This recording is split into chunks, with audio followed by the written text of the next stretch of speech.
The NBA Gambling Podcast on the Sports Gambling Podcast Network is brought to you by Underdog Fantasy. Sign up at UnderdogFantasy.com. Promo code NBA SGPN to get up to $1,000 in bonus credits. Yes, sir. We're back with another edition of the NBA Gambling Podcast on the Sports Gambling Podcast Network. No me, no voice, no guy. It's me, Villain Terrell Furman Jr. here at your service.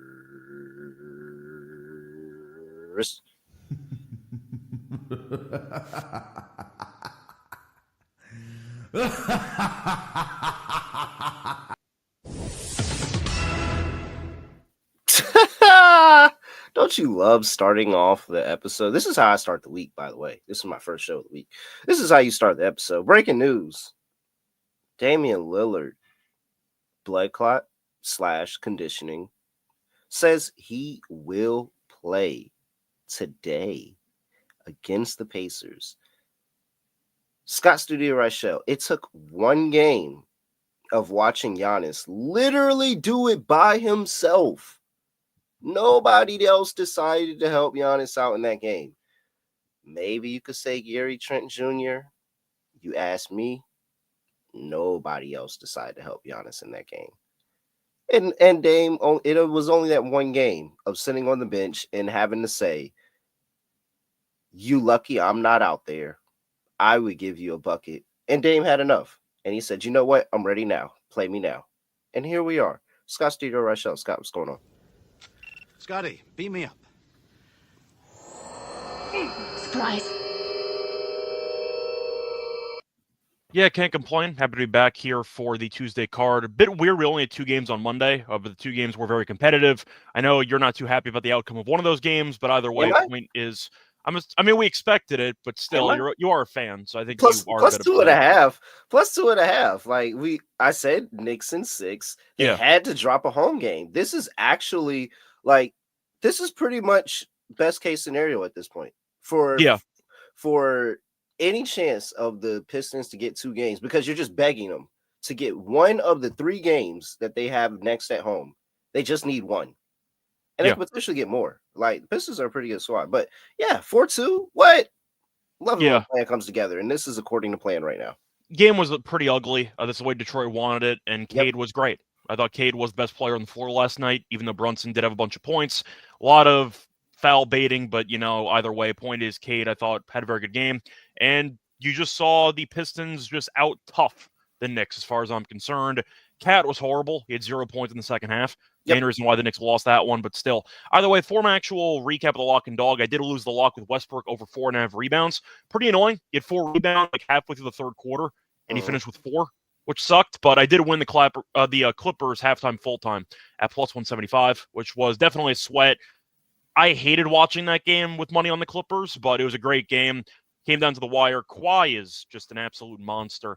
And Joker had a bunch of turnovers, which kind of summed up I'd say the pros and cons of both sides there. Kawhi was great. Joker had a triple-double, but the turnovers are pretty brutal for them. And the Clippers found a way to win. So we'll see what happens. Both series now are tied 1-1, which is definitely what you want to see if you are hoping for some long competitive series. But once again, for the actual episode, can't complain there. I do want to ask you, because you said it took one game of watching Giannis with no help. See, you're looking at it that way. My question is, did it take one game of Giannis having no help, or did it take one game of the Bucks watching playoff Kuzma to say, please, Dame, you got to help bail us out of this situation? So I don't know. Could go either way. They're kind of hand in hand, but I do wonder if Dame was looking at Kuzma drop 0 in every category besides fouls and say, look, I got to do something. Or maybe it was my metrics were better than Kyle Kuzma in game 1, technically. Yeah. I did the same thing, and I didn't have to play him in it. Like, we both had a higher plus-minus than Kuzma in game 1. But I do want to ask you, how much do you think the Halliburton taunting might have played? Oh, dude, what? 100%. 100%. Yes. 100%? It was 100%. Yes. Yeah. That is exactly the reason he's getting out here playing today. For sure. Yeah. But point is, we'll see how he looks. Of course, he hasn't played in a while. Nice to see him back anyway, just in terms of health. because you Nobody's never know gonna blood just let clots. Tyrese Halliburton talk shit to him. Like, come on, it's fucking Yeah, Tyrese Halliburton. Like, he said, "Yeah, let me get out here and show it. it Let is me a get pretty out here." it is a pretty crazy recovery time though for Dame with the blood clot issue because we know Wemby's out for the year. I know the Spurs didn't make the playoffs, but still.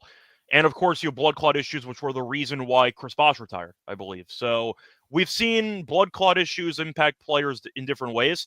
I know that I think it was Asar. It was Asar, right? Who had blood clot issues. That wasn't Amin. It was Asar, I think, and he came back. Mhm.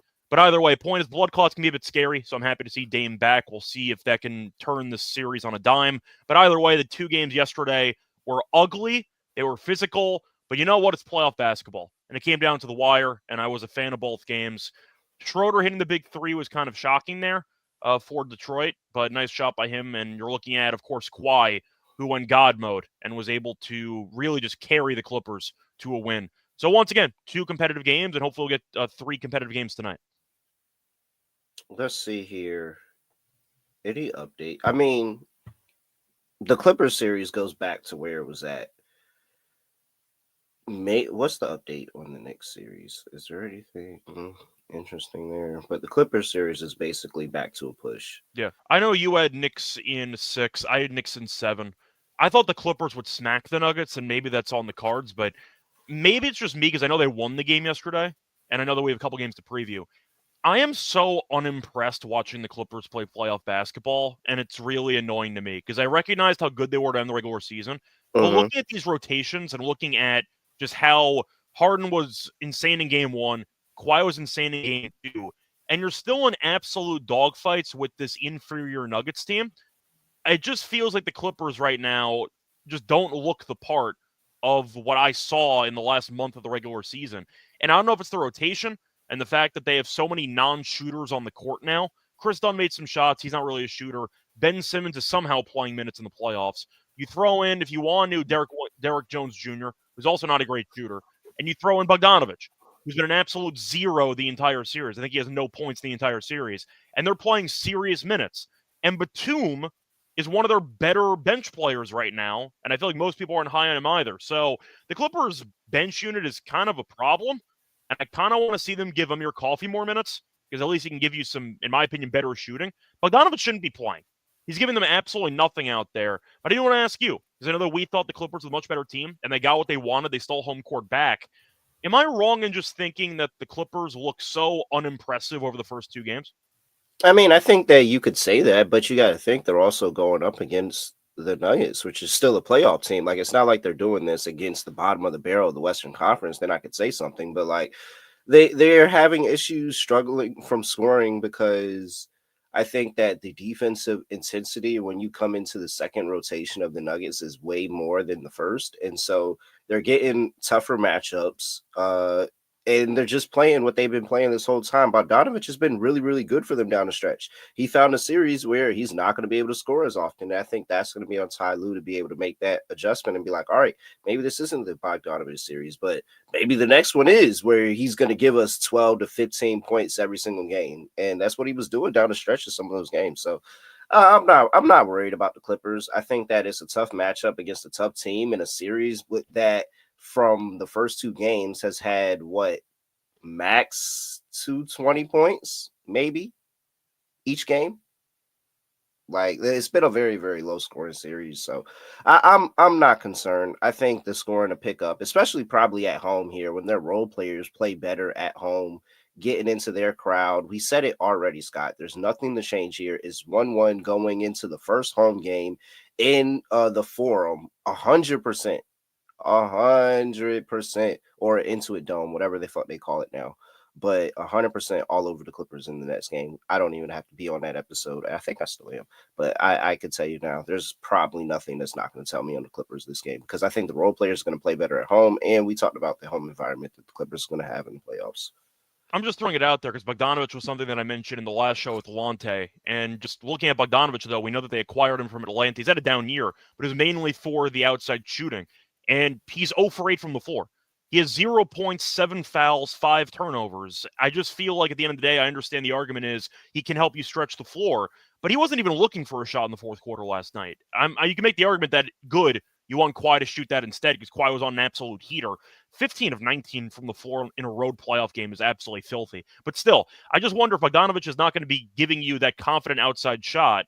What does he really do on the court? And I think Coffey at least is 2 inches taller, allegedly, than Bogdanovic. He gives you more height. I think he's a better defender than Bogdanovic is. I'm just wondering, because I do think if Bogdanovic isn't going to be even looking at the rim in the fourth quarter of games, I don't know what he actually does for you on the court. So that's kind of why I'm mentioning it, but maybe it's equivalent to how I felt about Buddy Hield playing so many minutes over Kuminga. I know Kuminga's better than Amir Coffey, but still, my point is if you're not hitting your shot and that's kind of your one trick pony for the most part, I don't know how much you're going to contribute if you're not really doing anything besides shooting and you're not shooting the ball well. I think that's kind of the problem that I have right now with Bogdanovic and with Hield getting so many, I'd say, minutes or just being involved in the rotation so heavily. That's kind of my main point. So this is the point I wanted to make to you. Listen to Bogdanovic's recent games.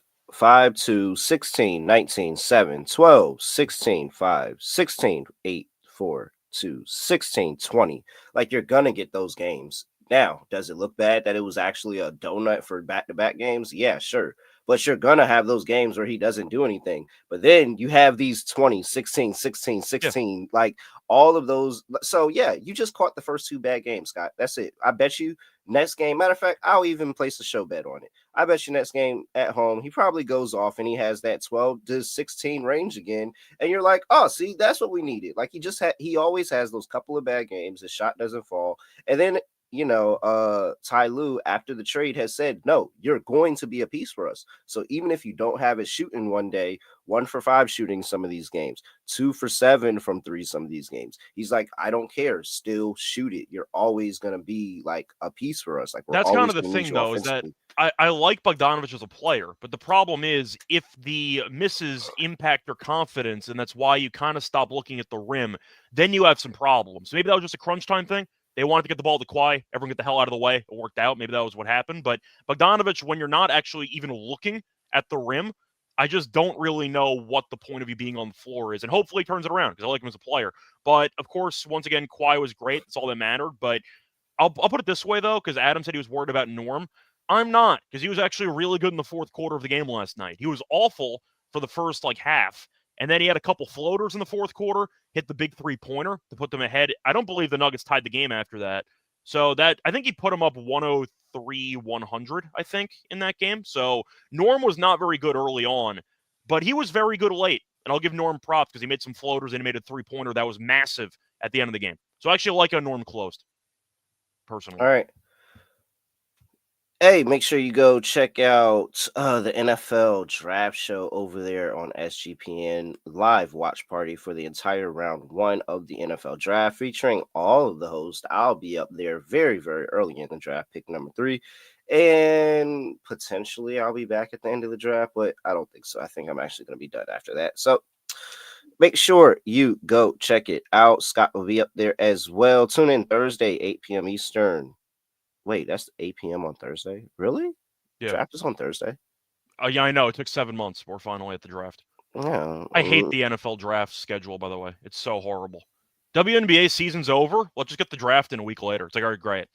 NFL, we got to wait 4 months after the title. Yeah, there's a healthy middle there. I think there's a healthy middle there. Yeah, do it in March. Like the NBA. I feel like the NBA is a good middle because the WNBA is a crazy ending to college season and then going straight into your season. Yeah. But it's way too long for the NFL draft. Like, the Super Bowl was in February. Why are we talking about this still? The NBA is fine because you have the playoffs, which kind of segue. So at least you constantly have action at this point. But the NFL season ended in February. The title game in college was January. Why are we in April? Late April? You can easily move this to early March if you really wanted to. No, we're basically in May. This is basically pretty much. So I don't know. I always hated the schedule for the NFL draft. YouTube.com/SportsGamblingPodcast. Check out that NFL draft watch party on Thursday, 8 p.m. Eastern. YouTube.com/SportsGamblingPodcast. We're also brought to you by Edge Boost. You ever had your deposit blocked by your bank right before a big bet? Ever needed cash at 2 a.m. for another shot at the tables but hit your ATM limit? Edge Boost has your back. Edge Boost is the first ever bank account built for sports bettors. give you fast, reliable access to your funds, making it easier to move money when and where you need it without the delays that can come with traditional banks.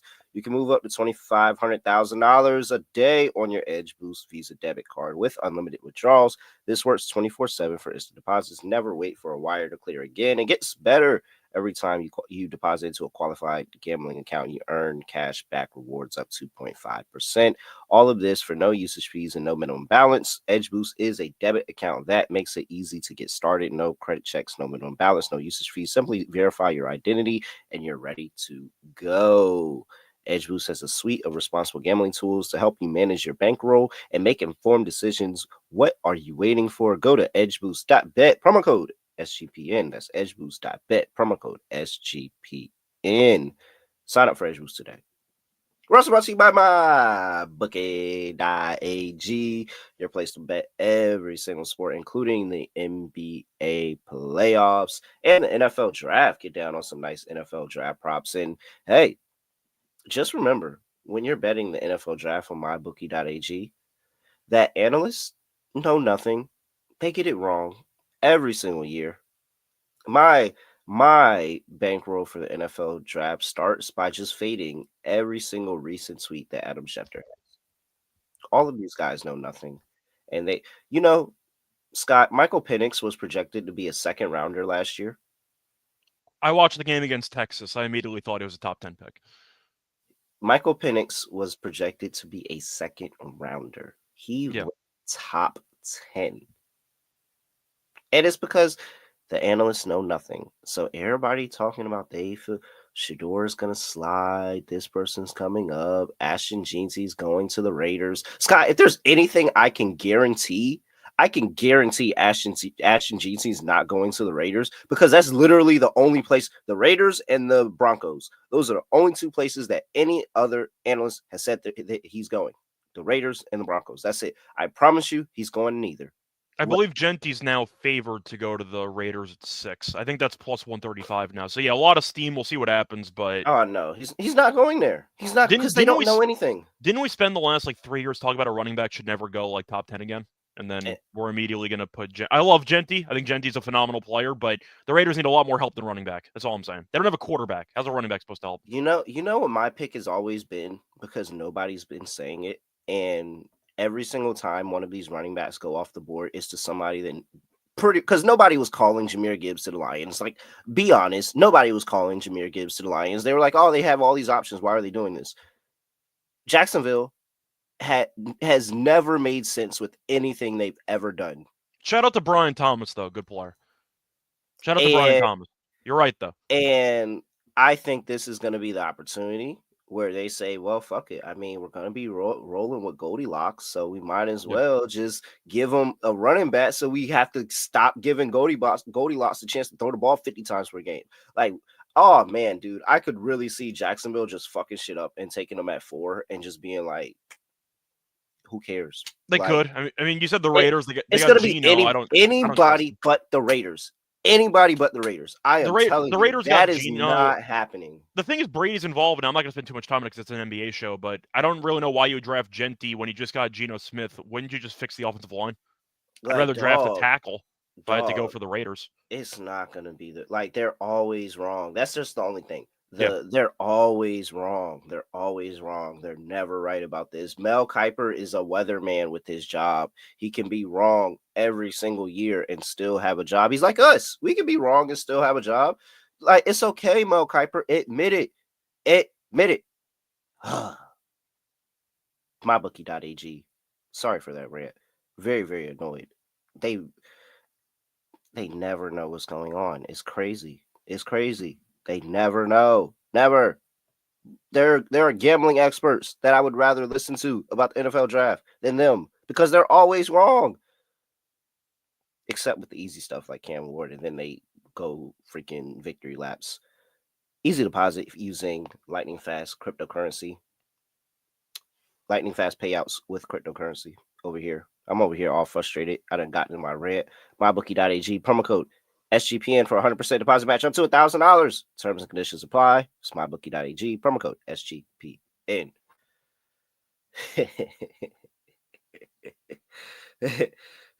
Tom said, as a Raiders fan, as long as he doesn't end up in jail after a season or two, I'm fine with it. So it's honestly a fair request. It's a fair request. Just don't go to jail, please. Yeah, pretty much. Please don't go to jail. That's all I ask. Oh man. All right, Scott, let's get into it, man. We've got 3 games on the NBA slate here. First game up on the docket. We talked about them coming back. The line reflects it. We have the Indiana Pacers going up against the Milwaukee Bucks in game 2 of their series. Pacers are leading 1-2-0. Hey, Pacers are laying 4 now with Dame coming back. 228.5 is the total in this one. Injury report for these 2 teams. And we have for the Milwaukee Bucks, like you said, Dame returning this game. Tyler Smith ruled out. Nothing to report for the Indiana Pacers. Zach Zarba getting the call as the lead official here for the game, Scott. Okay, so no, we could have this conversation with one other game, so I'm not going to say this is the only game we can have this conversation with. But zigzag theory? I mean, I'm going to ask you because it was an ass kicking in game 1. It felt like, as you said before, nobody in Milwaukee actually showed up. Besides Giannis Giannis did. Oh, Giannis was the only guy who did anything. The entire I was about game. to say, Giannis said, I'm playing basketball today. I appreciate it. I had Giannis 35-plus points. The game was over in the first quarter, and Giannis still ended up with 36, so I appreciate it. But, yeah, it was bad. Now, Dame hasn't played in a while. You have to wonder how sharp he's going to look. But I do want to ask you because it felt like Indiana just ran them out the building, and you're looking at all of the other guys that Milwaukee has not really being worth a damn. And I guess you're expecting people to play better. Bobby Portis had 4 points. He was awful in the game as well. We know that you're looking at Indiana, and they play fast, and they also have a lot of depth, and that could be a problem. I thought Nembhard was fantastic in game 1. They couldn't stand in front of him. So I'll ask you, because you can argue on one hand, everyone will be on Milwaukee now because Dame's coming back, and you want to back the zigzag theory. Or, on the other hand, it's a good opportunity to back Indiana because now everyone's kind of going to be lower on them, hoping that Dame has some superhuman effort here to help Giannis, and they can go 2-on-8 and win this game. I think I'll go with Indiana, minus the 4. 4 feels too short to me. It wasn't even just missing Dame as a shot creator. They really just got outplayed in every facet. I didn't think the game was close. You could argue that Indiana has one of the better home courts in the entire league, just based on how seriously Indiana actually takes basketball. The crowd atmosphere is incredible. So a shout out to the guys over there in Indiana for supporting their fans. I mean, supporting the team. That was the issue with the Lakers in the first game, is that them in Miami might be serious frontrunner fans, if we're being honest here, in attendance. But Indiana's in it, in the thick of it. I like Indiana. I think the price is too short. I think that you can argue Indiana after game 1, they should be around 5.5. We're assuming Dame's going to walk in and give them 30. In his first game back in like a month, of blood clot issues. And you still have Kuzma, who might be a secret agent, a sleeper agent for Indiana. We'll see what happens. But I'm going to ask you, because I understand zigzag theory, but it feels so popular, and people are just expecting Dame to walk in off the bench, off the shelf, and drop 30. And I just don't see that happening. I'll go Indiana. Does it feel popular? Or a lot of people? I think it is. I think people say, oh, Dame's back? Yeah, give him Milwaukee. I think that's going to be a very popular angle today. Is that what you're saying, or is that what people are actually betting? I feel like that's. I mean, it's still too early to tell because we'll wait to see the betting splits. But if you're I'm seeing 60% everywhere on. I'm seeing a good amount of people are still on the Indiana Pacers here. That's why I was curious. So, like, I'm just wondering, because it feels like such a classic angle. Maybe just the public where they see Dame's come back and like, oh, plus money for Milwaukee with Dame. Yeah, sure, why not? I think it sounds like it. I mean, I get the thought of that, yes, but as I scour around the interwebs, nothing is supporting the fact that everybody is still on the Pacers here. I'm just so like I get that. I get the mindset. Yeah. I get that mindset that you're saying, but as of right now, everybody's still on the Pacers. This hasn't really changed a lot of people's mindset at all, and so I mean, that's what you expect from Dame, though. I feel like this is what we do every playoffs. We get here, me and you, we do a show. You stay pretty much on what happened the game before prior.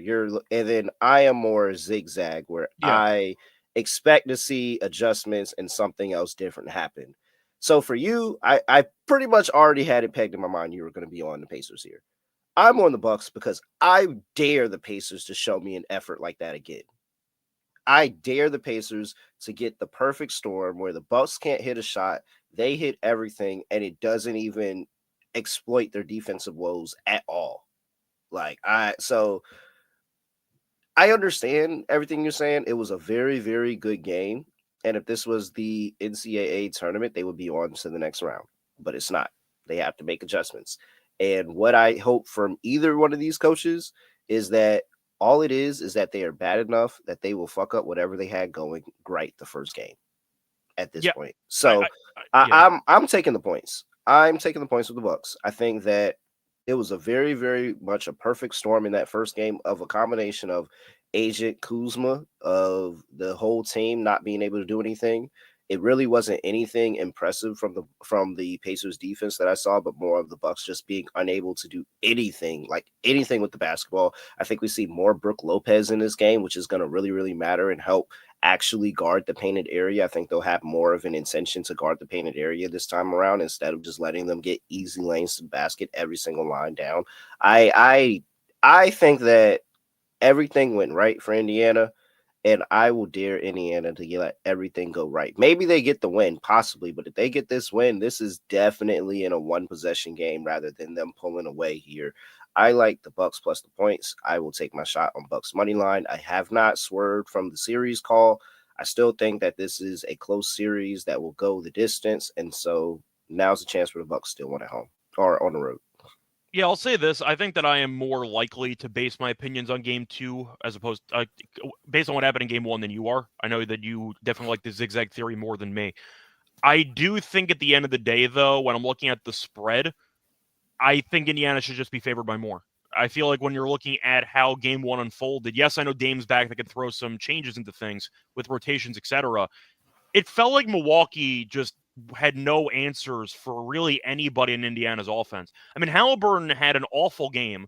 He had 12 assists, he had 10 points on 3 of 13 shooting, 0 of 7 from 3, and they still won by 19.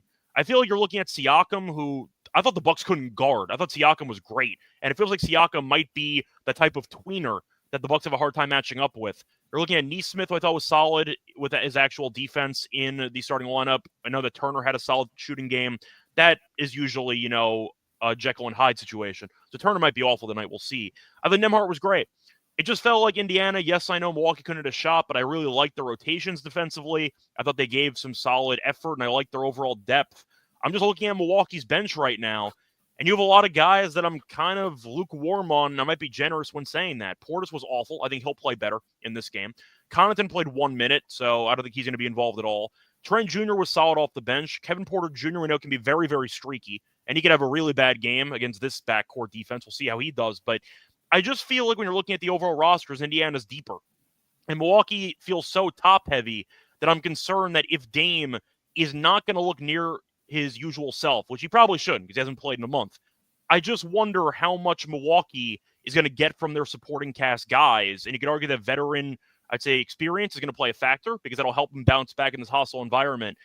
But Indiana at home, when that building gets rocking, it's very tough to beat them. And I think Indiana might jump this team early.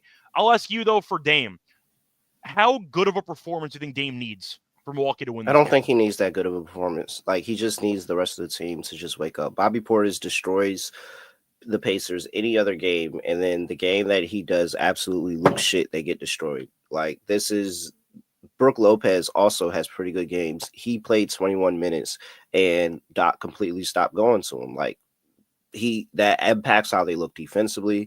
He's able to spread the floor with them offensively, hit a couple of threes for you, pull it in really nice. So I think that this is I'm not concerned about game one. It's just game one. If they do it game two, I'm like, all right, now I feel like we have something here. But I'm just not concerned about a game one for a lot of people, honestly. Like, I don't know. It's just. So you said that you felt like this wasn't enough points. If this was Indiana -8, would you still take Indiana -8 against this Bucks team in the playoff? Okay, then why would you give them more points? Like, what more points would they get? Indiana -7? I just think after game one, I think Indiana personally should be laying like 6. I think 4 feels too short to me. Yes, I know that the argument is, well, you're threading the needle there, and that implies that you think Indiana could win by 5 or 6. It's not really the point. The point is I just think the line feels wrong to me. And I feel like chasing Milwaukee, hoping that they bounce back at such a short line, I'm just not interested in. I mean, it I was feel like 6 and the then line's Dame got ruled disrespectful in. It to me. was 6 and then Dame got ruled in and it moved. When I wrote the stuff last night, I had 4.5. Mm. So I guess there might have been rumors overnight that Dame might be coming back, You and know maybe they that's be why the knowing. line You know dropped. they be knowing stuff before we know That's it. what I'm saying. But I saw 4.5 last night, so I actually didn't have to adjust the line that much. But it feels like 4. I just think it's too short to me. I think Indiana should be favored by more. And yes, I know Doc Rivers has experience. You could argue it's not good experience, but still, maybe he'll make some adjustments. We'll see what happens if Carlisle chokes late in the game. I don't know. I just feel like Milwaukee's got a lot of question marks on the roster. And I think Indiana has a few more sure things right now. But that Siakam matchup, I think, is a serious problem for Milwaukee. And you're looking at Taurean Prince, you're looking at Kuzma, you're looking at Rollins, you're looking at, if you want to throw in Trent Jr. in there, Andre Jackson Jr. played 1 minute. They don't really have many great matchup options for Siakam. I think Siakam could actually have a very good series in this. If Indiana was an actual good team, then I would 100% be with you on this. But as inconsistent as you're talking about Milwaukee is, Indiana is just as inconsistent. You just didn't get a chance to see a game of them look as inconsistent yet because they won game 1. Yeah, that's the fair. only point that I'm making. Like, if this was Cleveland, Boston, like actual good teams, yes, I would feel you. But this is Indiana.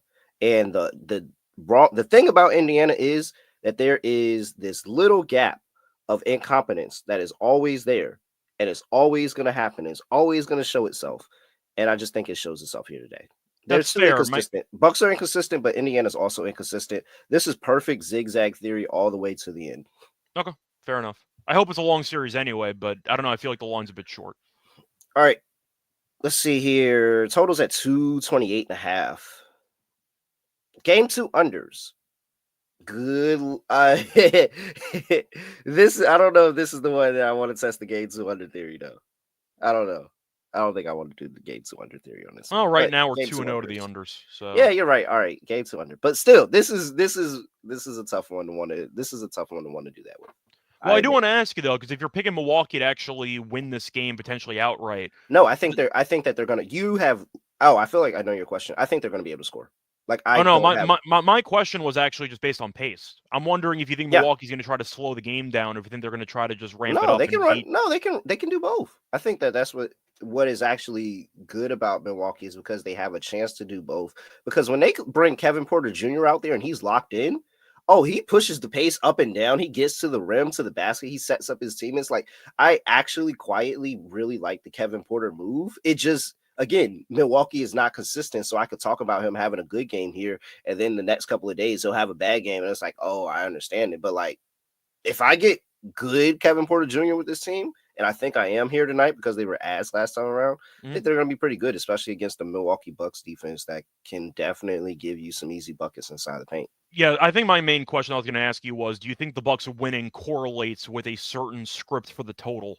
But it sounds like no. It sounds like you think Milwaukee can win either way. I think it can win either way. That's why I'm concerned about this total rather than some of the others today. Okay, just wondering. I'll back the game 2 under trend because why not? Until it Yeah. loses, I'll take it. But Yeah. it's not like I feel great about the total either way. So why not? I'll back the trends. But yeah, I agree with you though. I think Milwaukee could, in theory, win a game that's high scoring or low scoring. So I think I agree there is really no correlation. So Give since I me have no connection. I'll go with the under. Give me Indiana team total under. Okay, it's a good sell high spot. Yeah. That's at 16 and 116 and a half. Oh, that's still actually kind of low. But yeah, sure. 116. Is it that low for playoff basketball though? I mean, it's not, but they only had 117 in game 1. It wasn't like they, had a phenomenal game there. I mean, they shot 51.9% from the floor and they still only finished with 117. Okay, so my concern is the Bucks get out early and Indiana feels like they have to play catch up, and it's like a masterful second half. Maybe Indiana first half team total under. That would actually be a pretty nice spot. Okay. Next game up. Before we get to that, gotta talk to you about Underdog Fantasy. Underdog Fantasy Pick'em. You can play any sport. Went up to 100x. Here's a fantasy pick'em that we like. We can do it at the end of the show and give you a whole bunch of plays. But I'm telling you, one play that's for sure going to be up there is the higher on Bobby Portis. Bobby Portis is getting the shed powder tonight. He's going to have himself a great day. He's cooked the Pacers in the past. He finally had a bad game, and now we get to buy high on Bobby Portis again today. I am laddering Bobby Portis here today, actually, and so they need him. Yeah, oh, dude, there's no shot if Bobby Portis does that. There's a correlated play. Just add Bobby Portis higher, lower, whatever you want to put him with, and add it to the Bucks, Pacers, whatever you feel like the game is going to go. Because if Bobby Portis doesn't have a game, this team is not winning. They need him coming off the bench and his scoring. Oh, they really, really do. So sign up with promo code NBA SGPN. Claim your special pick and first time deposit offer up to $1,000 in bonus credit. SunderDogFantasy.com. Promo code NBA SGPN. We're also brought to you by Rhythm. My Rhythm model turned heel yesterday. Well, was my Rhythm model always heel? Possibly. Are we talking about Braun Breaker? Yeah. Turned heel. Did your plays have an 169% chance of winning? Oh, dude, yes. Just asking. Oh, man. See, it's such a... Scott, I didn't expect that callback from you. Oh, that's amazing. The only thing I understand from actual WWE is when clips pop up on my Twitter feed. Yep. But I recognize this. I of course I know the initial Steiner promo, so I'm happy they brought that back. But yeah. Look, Steiner math, and it makes sense. Like when he did the math, it's like, huh, I see how you got there. I 100% see how you got there. Okay, all right, I'm with this. I can go with this. I can go along with this. I appreciate that. Now he is teamed up with Paul Heyman and Seth Rollins, and they are a devastating faction. But my model is still killing at 169%. Let's go. Rhythm has some awesome, amazing deals going on over there. So you can make an easy model. You can name it whatever you want. You don't have to name it Braun Breaker. You can name your model whatever you want. That's what is super cool about being your model. You can build one or you can copy somebody else's and make it super duper easy. Rhythm has some amazing deals going on right now. 25% off monthly subscription with promo code SGPN25 and a 50% off annual subscription with promo code SGPN50. That's RITHMM, sportsmanpodcast.com/RITHMM, promo code SGPN25 or SGPN50. All right, next game up. We got two more. We're not going to spend much time on one of them, but we have two more games to talk about. Memphis Grizzlies going on the road, play the Oklahoma City Thunder in game 2 of their series. Oklahoma City Thunder won the first game by a million, jillion, bajillion, cillion, rillion, whatever that number that Joe Biden said. They won by that number. 50. Won by 51. 14.5 is the spread here for Oklahoma City in game 2. 229 is the total. Injury report, have nothing. We've got John Goble leading the call here tonight for this game. Scott, all right. He's gonna have to work overtime to get the Grizzlies in this game. I'll just tell you that much. But you want to make a case for Memphis? Because I'm not making a case. So Memphis in the regular season, if I'm remembering this correctly, have definitely gotten destroyed by them in every single game. They've lost every game by 13 plus. They've lost 4 of the 5, including the playoff game, by 17 plus. But from what I remember, I'm trying to remember which one, they gave them a lot of shit early on in a couple of those games. Yeah, so it was the one that was on the road in OKC. Memphis got up early in the game. And then OKC battled back, and I think they took the lead at half, but it wasn't by much. And then they just destroyed them in that second half. Then it was the game in Memphis where they were battling with them again, right there, neck and neck in the first half. And then, Scott, you talk about it all that time. It's that quarter, that one quarter happens where you feel like you had hope, and then they completely rip the rug from under you. So if you want to play Memphis and you just don't want to lay these amount of points, Memphis first half plus the points is the best option I have for you. I thought you were going to say team total. Because they have any chance of winning this game, they need to score at least like 115. No, I think that they actually, of course they got to score 115 if they have any chance to win the game. But I think they actually just hang around. I don't think that this is a let's go out here and win. Let's just not go out here and get embarrassed again, guys. Let's not do that. let's not go do that. And at some point, does OKC realize they're playing with their food and probably open up in the second half for a big run? For sure. Take the first half. If you want to take Memphis, take the first half. I'm going to just sit here and go ahead and say for the full game, I'm going to roll with my boys. I'm going to just take OKC, call it a day. But if there's a bet that I'm close to making on Memphis, is the first half, because I believe that the Thunder 100% can find themselves in a little bit of a dogfight in the first half, and then the third quarter, fourth quarter comes around, and they have that quarter that wakes them up, and they just realize, oh yeah, we're so much better than you. We're going to hit every shot. We're going to defend. You're not going to be able to do anything, and the game's going to flip in our favor. So you are going to OKC. Do you have any thoughts on the total? Total under. It's game 2. Okay, I can get behind that too. Yeah. No, and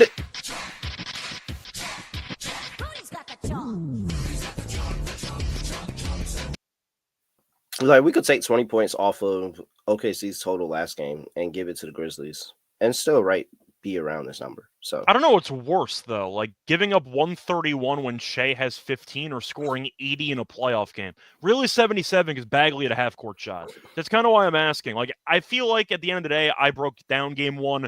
I thought OKC was going to kill this team. I like the over though, which didn't get there because the Grizzlies couldn't do anything. But you're just looking at how these teams match up. It's not a fluky 5-game domination stretch by the Thunder this season. They are such a horrible matchup for Memphis. Because Memphis, when you think of all the shot creation options they basically have 2 guys. 2.5 if you want to argue Jaren Jackson Jr., but he's pretty soft. But the point is you have Bane and you have Ja. You throw in all the defensive options that the Thunder have on the perimeter, whether it involves Dort, Caruso, Cason Wallace, J-Dub can switch. You have rim protection with Hartenstein. You have rim protection with Chet. I don't know what Memphis is supposed to do. You're just looking at all the options that OKC has defensively, how they can switch 1 through 5. The Grizzlies aren't exactly the, I'd say, greatest supporting cast. I just see a bad matchup for Memphis, and the argument is, can they get stops? No, we hate their defense. Do you like their coach? No, we can't draw up an inbound play with 5 seconds to go against the Warriors. You have a lot of problems on your hands. And the Thunder right now, the argument is, will they get complacent? Will they look ahead? I don't think so. Hartenstein made some comments saying we're ready to roll for game 2. We're not looking ahead to anything. We're ready to go. I like the quotes that he had to say. You're looking at the Thunder having a crazy home court environment. They actually wear the shirts. They got the shirts on. That counts. That's a solid aesthetic there for the fans. But I see a potential 1-2-3 Cancun series here. I gave the Grizzlies 1 in the series at home. I don't see it happening in OKC. OKC is so good at home. 1? I did pre-series. Wow, I didn't give them 1. No, I had OKC for the sweep. In series, I gave them 1. I don't feel good about it at all, but I said, you know what, maybe they'll sneak game 3 or game 4 in Memphis. We know that they tend to be better at home than on the road, but I think OKC blasts this team in game 2. It's not even about what adjustments you can make. It's about what from game 1 can you actually keep. You did everything wrong in game 1, and Shea did nothing. All of the starters for OKC played less than 27 minutes, and you still lost by 51 points. I think OKC wins this game by 20+. It's not going to be 50 again. But if OKC's up 15 at the half, you'd go, you know what? Yeah, that sounds about right. And as long as they keep trying, this game's over. Give me OKC by 20+. Wait live. I'm fairly confident that the Grizzlies are going to hang around long enough in that first half where this number is going to fall down to, it may not fall down a lot, but if you can get OKC minus 9.5 live, you should probably feel good about that, because I feel good about whatever situation, no matter whatever bolt of energy that the Grizzlies catch in this game. There's an avalanche coming at some point. Yeah, and at some point the Thunder are going to pull away. And now, is that going to final score be OKC by 13, OKC by 14, OKC by 17? I don't know. But I feel fairly confident that that's going to happen. So very good live betting opportunity here on OKC to maybe start the game not giving a fuck for real, and then at some point just completely dismantling the scene. Yeah, but when it comes down to matchup, I'll ask you for the Grizzlies perspective, because I know you like to preach on the zigzag, hoping teams make adjustments. What adjustment does Memphis have? It feels like Oklahoma City's better in every area. Memphis wants to play fast. No, they it's have literally to play fast. It's literally just better than than you embarrassed. It's literally just don't get embarrassed. Yeah, that's kind of the point. Just go out there and play enough so that we don't get embarrassed. It's a matter of pride. It feels that way. And it's like OKC is just better than you at every area. And the way you want to play basketball, they are light years better than you at it. I think they're going to get swept if I had to like reconsider anything. I tried to give Memphis a courtesy game, but it is ugly. And you have a brand new coach who I don't trust to make adjustments because he has no sample size at all as a head coach. So yeah, plus the Thunder swept last year to beat the Pelicans in 4. So yeah, I'll go with the Thunder once again to blow this team out. It's different in the Euro leagues, man. Yep, really is different from the Euro leagues. All right, we're both on the under. We both went chalk. I actually don't know if I'm on the under. Ooh. A part of me thought about the over because OKC scored 131 and Shea had 15 points. Like, Yeah, there really but is a chance OKC drops 130, and I just need 100 from Memphis. I just need 100 points from Memphis, and based on the pace, I might actually consider the over here. Yeah, I'll go over. OKC really should walk into 125 plus. I'm daring Memphis, one of the fastest paced teams in the league, to reach 100 damn points. I'm not asking for a lot here. I'm asking you not to be the Orlando Magic. That's all I'm asking for. Please just put the ball in the basket enough to average 25 points per quarter. That's all I want. I'll go over. I'm not going to bet the total, but I'll go with the Thunder once again as my main thought. Yeah. No, I can't do it. Under. Fair I enough. mean, I get it, but like, this is more of a fade of OKC not giving a fuck. And they're just like, why do we have to put up 130? We don't got to put up 130, guys. So.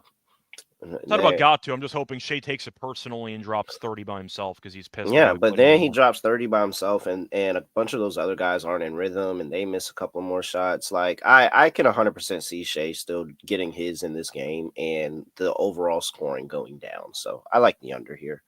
Yep. Way more confident about that in this game than the other game, for sure. All right. Minnesota Timberwolves got them a game in game 1. They didn't get them a game. They got an ass kicking in game 1. They killed the Lakers in that game. Lakers were up big early in the first like 10 minutes, and then the Timberwolves killed them. Led by 7 at the end of the first, and then the Minnesota Timberwolves won every single quarter after that. They are 3-1 in quarters in this series already. Lakers are laying 5.5 here in game 2. 210.5 is the total. That has fallen expeditiously. Yeah, that sounds like it works. Are you trying to say that it happened very fast or it happened like incrementally? Because you have exponentially and you have expeditiously. Expeditiously is super fast. Yeah, no, I feel like it was super fast. Not just no. Yeah, it was super fast because it opened up and then it immediately fell. It was the second quarter. It felt like Minnesota went on like a 30-6 run or something to start the second quarter, and I'm like, what is even happening right now? Yeah, but yeah. Shout out to that under for cash in the first game, by the way. Yeah. So I got to thank Ronnie for that, by the way, for the under cash. Where are we at?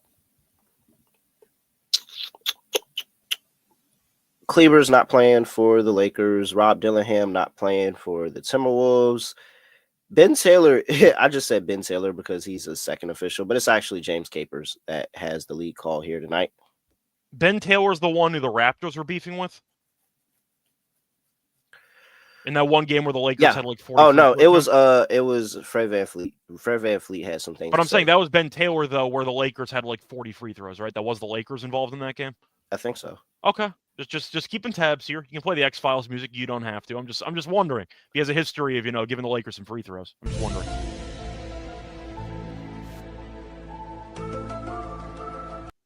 I'm mentioning it because Ben Taylor was involved in a Lakers controversy a year ago, getting a bunch of free throws. That's all I'm throwing out there. So, was it a year ago or was it 2 years ago? I feel like that was a long time ago. Still had Darko as the coach, so I think it was a year ago. Oh, I think it was early last year. I think. I gotta go back and look into that. All right. So another game that was nasty in the first game.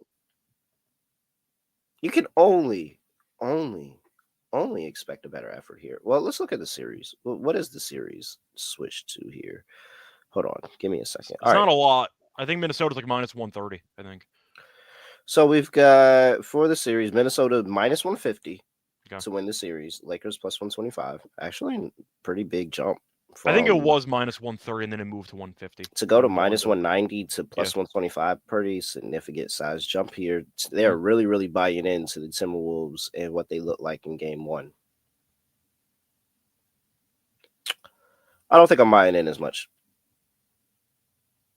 I have to see you do it again. And pretty much the same thing like Indiana. I think Minnesota is very, very inconsistent. And I think the Lakers let them get away with that one where they pulled away.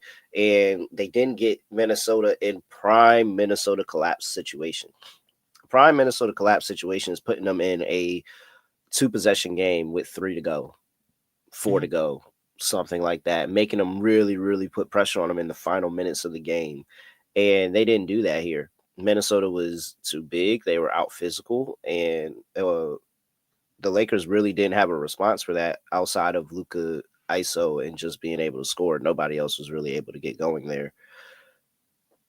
Yeah, I think they get to the line a lot more often. I think they get a lot more calls here today. I think they're a lot more physical. They take the fight to Minnesota. You can add the ref angle as well. Yeah, I think the Lakers are going to pull away with this one. I'm laying 5.5. I think I agree with you in this game. You can argue that it's a classic LeBron zigzag series where he loses game 1. You go, oh, what's wrong with this team? And they immediately just come back. What is his and record it's in not a game big 1? deal. I forgot that angle. I want to say it's like 12-11, I think. Yeah, it's not good. It's something not good. Well, no, it wouldn't be 12-11 because that would imply he only played 23 series. But I think I think LeBron's record in series is 12-11 when losing game 1. I think that was what the stat was. So he's lost game 1, I think 23 times. But I think he's 12-11 in the series when he loses. So something to keep in mind. But either way, when they win game 1, though, his win percentage is like 90-something%. Like they win all the time when he wins game 1. But the point is, Minnesota did what they had to do. They stole home court. You can argue that they're going to try to go out of their way to embarrass this team again, but I think the Lakers make some adjustments. I do think that at the end of the day, the Lakers got no production from anybody besides Luka. I thought LeBron was awful. Reeves was terrible. I feel like you were looking at the Timberwolves getting whatever they wanted. But at the end of the day, it comes down to 2 guys. And I'm going to dare them to have another phenomenal performance. Naz Reid, I think, is more likely to repeat the performance because he was great in game 1. There is no way in hell Jaden McDaniels shooting 11 of 13 again from the floor. Like, that was just an insane outcome. Please show me that you can do it again, sir. I hope he can. 11 for 13 for McDaniels is absolutely crazy. But McDaniels and Naz Reid combined to go 19 of 25. I will be considering Naz Reid, actually. That will be Naz Reid, I know, can do it because he's a very solid player. But they were combined 19 of 25 from the floor. And they were a combined, pulling up the 3-point numbers. They were combined 9 of 12 from 3. Perfect. I'm sorry, that's not going to happen again. I just can't picture that. Now, you could argue that LeBron and Reeves will play better because they have to. They can't play much worse than that. Minnesota, though, does have a lot of length.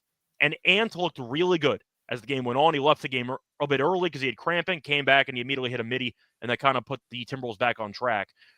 I'll give the Lakers the game. Whether you want to go with referee conspiracies, whether you want to go with shooting regression from McDaniels and from potentially Reed and some other guys, could be an option too. I think the Lakers win the second home game here. I think they'll be able to get the job done. I think it'll be a bit close, but I see the Lakers winning by like 8. I'll go with the Lakers. The total I find fascinating, though, because game 1 went under, even though it should have went over. The game died in the fourth quarter. They had 40 points, and you saw a bunch of G League players on the court late in that game. And you saw basically no action at all, which is why the game went under. I think if you want to make an argument for the under, you're picking the Lakers to make the game more physical, trying to slow the pace down, limit fast break chances, and trying to survive. The total feels so low, though. So I think I'm going to pass on the total, but I'll go with the Lakers minus 5.5. Very, very, very low total. I could see it still going under. But it's so tricky to me to want to back the total there for the under. Yeah, I'm still continuing to take it, but I can see it still going on there. I understand the concern. I do. So very low. All right. We're both on Lakers. That's it. Lock, dog, underdog, and let's get out of here. Okay. You want to go first? Oh, do I? I think you went first last episode. Did I? Really? I think you did. No way. I just went first for no reason. Have we been sucking? You didn't even ask me. Really? No way. I think you might have had the blown from Stupid Town. You're like, you know what? I'm taking matters into my own hands. I'm switching the mojo. That might have been what happened. What? There. So I don't know. But I remember last episode we did. You went first. Really? Yeah. All right. I was flabbergasted. No, I just remember. I just remember you did it. So I'm like, I don't know if this is our thing again. But that was on the Mothership pod. That wasn't on our show, was it? I don't remember. It might have been both. I'm not sure. I know for a fact we haven't done a show together in a while, actually, because I did a bunch of shows with Lonte over the weekend. I definitely did. What was it? I definitely went first because they made me go first on the Yeah. Mothership Pod. Oh, we have no choice in that. That's just Yeah, whoever they yeah. choose. But I did that on my own. All right, I all think you right. did. It's up to you, though. I mean, we could try it out, see what happens. If it doesn't work, then we'll go back. It's fine. I'm surprised. I don't believe I would have did it. All right, lock. Memphis OKC under 229. Sorry, Scott. Okay, that's fine. I really think I don't think Memphis is going to It's be a able really to score. high total for the game 2 unders. Yeah, I don't think Memphis is going to be able to score, and I think that OKC is a little bit less enthused of how easy that was, and Memphis is going to play better defensively. They're going to find a way to play better defensively. I don't need a lot for this still to cash. And again, game 1 it was 130 on the 80, and it went 80 is crazy, by the way. 80 is so crazy. like I still would have went under by a good margin. So yeah, just give me the under 229. That's my lock. Dog. Lakers 1-10 plus 175. Okay. For my lock, I'm laying it. Give me OKC. Minus the I saw 14 last night. I'm not sure if it's still available or not, but I'll go with 14 now for convenience. I think they just blast this team. It comes down to matchup. I understand you could argue that based on pride, you can't be that bad again. You don't have to be. In fact, you could be roughly a third as bad as you were and still lose the game by about 14 points. Like, you were just awful in that game. In fact, if you're a third as bad as you were in game 1, you're losing by 17. So I'll take that. I'll take that as an improvement, but damn, that team's awful. The Grizzlies, I think we agreed on, were a team we were going to fade in the playoffs no matter what. And the argument is that people started thinking, you know what? They beat Dallas. No. They look pretty decent. They look pretty decent. And then you remember, like, oh, yeah, because Dallas is horrible. Like, that's why the play-in, it can be extremely persuasive in a negative way. You get to look at these bad teams play against other bad teams and go, oh, this team can be a bit feisty. And then they play an actual team and you're like, oh, no, this team's horrible. Like, they have no chance in hell. That's how I feel about the series. It's a bad matchup. OKC's beaten them in every meeting by at least 13 points. They've won 4 of the 5 by at least 17 points. I don't know what Memphis is supposed to do. Usually, you can point to some adjustment, one tweak you can make to, like, change something in the series. I don't know what Memphis is supposed to do.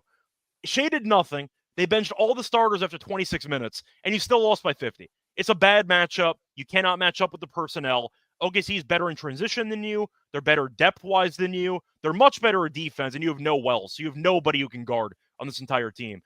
I think the Thunder blast this team again. Give me Thunder minus 14.5, halfway through to the 1-2-3 Cancun series. For my dog, it's probably going to be a player performance double because I did go relatively chalky here.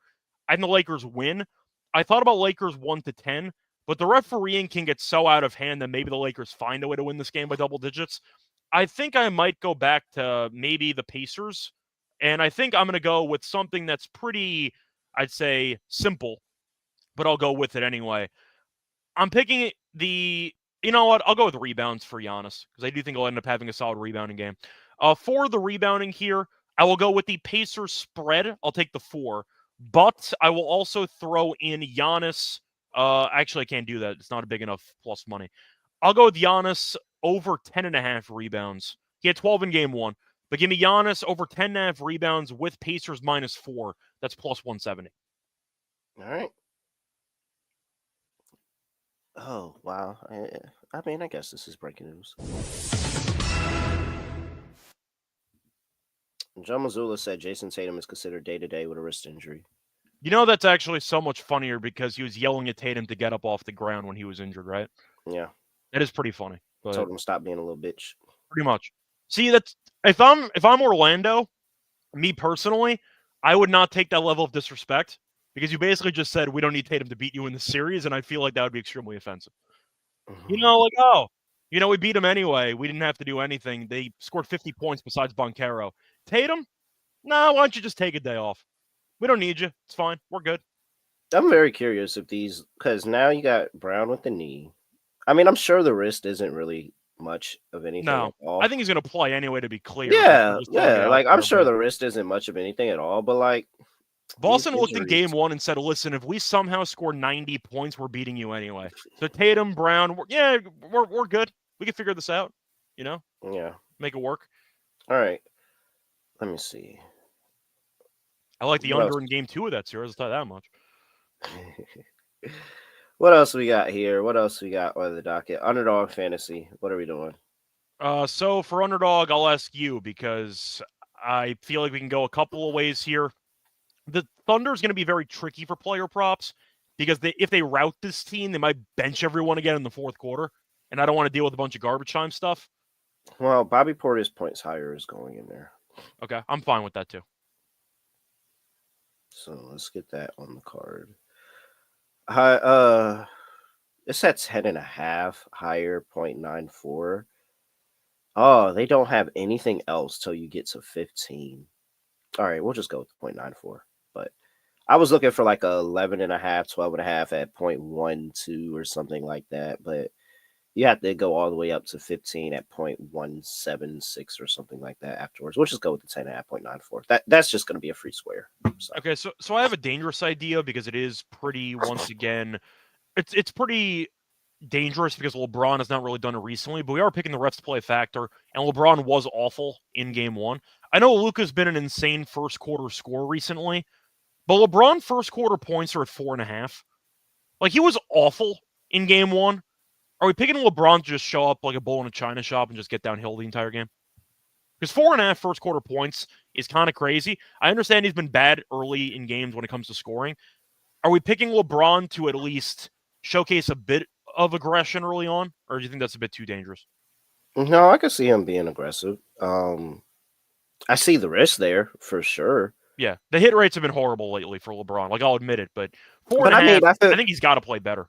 I feel just as confident with 25 points. Like I think he gets to 25 too. I think he could, but once again, 4.5 is just so low for what we think could be a refathon. They might start the game early with a bunch of free throws just to set the tone. You get foul trouble. McDaniels picks up 2 fouls in 5 minutes. There's a couple ways, once again, you can get there, but I don't know, 4.5 points feels so low for LeBron in the first quarter when you're picking him to potentially get to the line a ton in this game. Dude, I wish they had the free throws. LeBron got down on one knee and complained about a foul call in the second half. That is crazy. I'm assuming he's going to get a good whistle early in this game. Yeah. All right, let's go with it. It's okay. Once again, it's 4.5 for the first quarter points for LeBron. We'll go with the higher on that.